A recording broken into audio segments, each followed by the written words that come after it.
იყო 2023 წლის შემოდგომა, ოქტომბრის ბოლო. თერჯოლა, პატარა ქალაქი იმერეთში უკვე ჩაეფლო წვიმიან სიბნელეში. ფოთლებით სვიადნი ძველ ქუჩებზე და ჰაერში ტენიანი სუნი ტრიალებდა, მიწისა და დამპალი ხის. ნუკრი, 23 წლის ბიჭი, რომელიც ადგილობრივ ქარხანაში მუშაობდა, ცხოვრობდა მშობლების სახლში ქალაქის განაპირას. მას ყავდა 5 ძმაკაცი: ლაშა, გიორგი, ლუკა, ზურა და ირაკლი.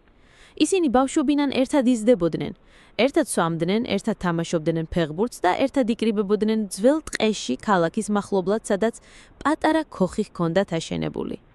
იმ საღამოს, როგორც ყოველთვის, გადაწყვიტეს ერთად გაეტარებინათ ღამე ტყეში. წვეულება იყო: ღორი შაშხი, ღვინო და სიგარეტი. ნუკრიმ ბოლო დროს უცნაურად იგრძნო თავი. თითქოს ძილში ივლიდა რაღაც სიბნელე, სიზმრები, სადაც ყველაფერი ბუნდოვანი იყო, მაგრამ საშინლად რეალური. უბრალოდ დაღლილობაა, უთხრა საკუთარ თავს და გაჰყვა ბიჭებს.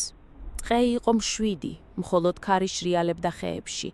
ქოხში შეშის ღუმელი იწვოდა და ბიჭები იჯდნენ წრეში, იცინოდნენ და იხსენებდნენ ძველ ამბებს. ლაშა, ყველაზე ხმამაღალი, ყვებოდა როგორ მოატყუეს ერთხელ პოლიცია. გიორგი გიტარას უკრავდა, ლუკა და ზურა კარტს თამაშობდნენ, ირაკლი კი ღვინოს ასხამდა. ნუკრი უყურებდა მათ და გრძნობდა, რომ თავი უბრუნდებოდა. წავალ გავიარო, თქვა და გავიდა გარეთ. გარეთ სიბნელე იყო სქელი, თითქოს ცოცხალი. ნუკრიმ იგრძნო, რომ თვალები უკანკალებდა და უცებ ყველაფერი ბუნდოვანი გახდა. თითქოს სიზმარში იყო. ლაშა გამოყვა მას უკან. რა გჭირს ძმაო, თქვა და მხარზე ხელი დაადო. ნუკრიმ იგრძნო რაღაც უცნაური იმპულსი. თითქოს ხელი თავისთავად წავიდა. მან აიღო ქოხის გარეთ მიყნილი ნაჯახი, რომელსაც შეშის დაჭრაში იყენებდნენ. ლაშას თვალები გაფართოებული იყო, როცა ნუკრიმ ნაჯახი აუწია. პირველი დარტყმა მოხდა ლაშას კისერში. სისხლი შეფრქვია, თითქოს შადრევანი. ლაშა დაეცა მიწაზე, ხელები უკანკალებდა. პირიდან სისხლიანი ბუშტები გამოდიოდა. ნუკრიმ კიდევ ურტყა, ამჯერად თავში. თავის ქალა გაიპოტვინის ნაწილები გადმოვარდა მიწაზე, შერეული წვიმის წყალთან. სისხლის სუნი ავსებდა ჰაერს, მეტალური და ტკბილი.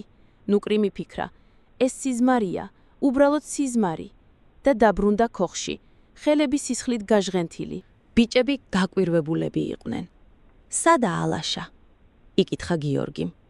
ნუკრიმ გაიცინა, თითქოს არაფერი. მაგრამ სიზმარი გრძელდებოდა. გიორგი წამოტყა, რომ გარეთ გასულიყო, მაგრამ ნუკრიმ დანა აიღო მაგიდიდან. იმ დანას, რომლითაც ხორცს ჭრიდნენ. მან გიორგის ზურგში ჩაარჭო იგი, პირდაპირ გულში. დანა შევიდა ძვლებს შორის. გიორგი მიგრძნო ტკივილი, რომელიც მთელ სხეულში გაირბინა.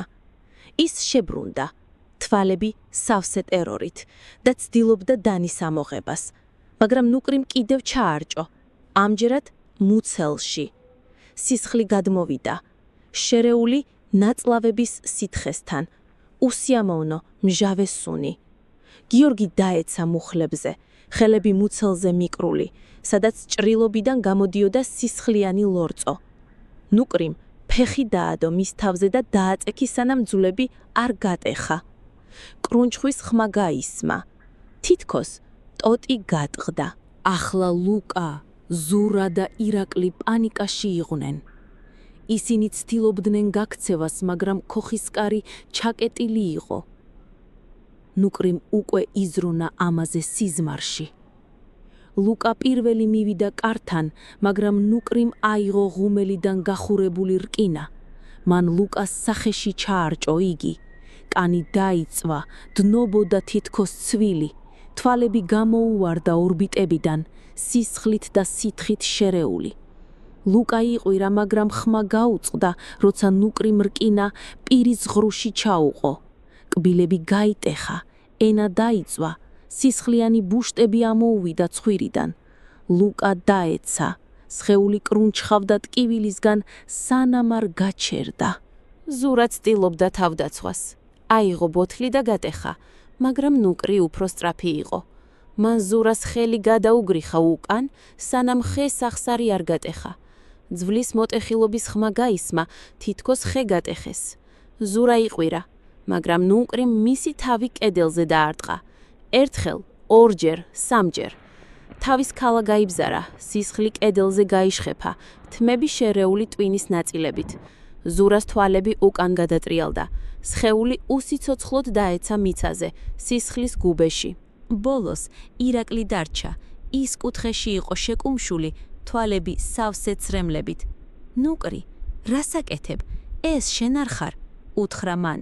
მაგრამ ნუკრიმ იგრძნო, რომ სიზმარი კულმინაციას უახლოვდებოდა. მან აიღო თოკი, რომელიც ქოხში იყო და ირაკლის კისერზე შემოურტყა. თოკი გამკაცრდა, ირაკლის სახე წითლდებოდა, შემდეგ ლურჯდებოდა, ვენები გამოუჩნდა კისერზე, თვალები გამოუვარდა, ენა გამოუყო. ირაკლი ცდილობდა თოკის მოშორებას, ფრჩხილები კანში ჩაურჭო საკუთარ თავს, სისხლი გადმოვიდა. ნუკრიმ უფრო გამკაცრა, სანამ ირაკლის სხეული არ გაშეშდა და ბოლოს უსიცოცხლოდ არ ჩამოკიდა.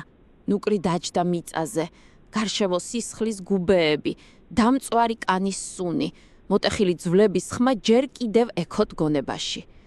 ეს სიზმარია, იფიქრა მან და თვალები დახუჭა.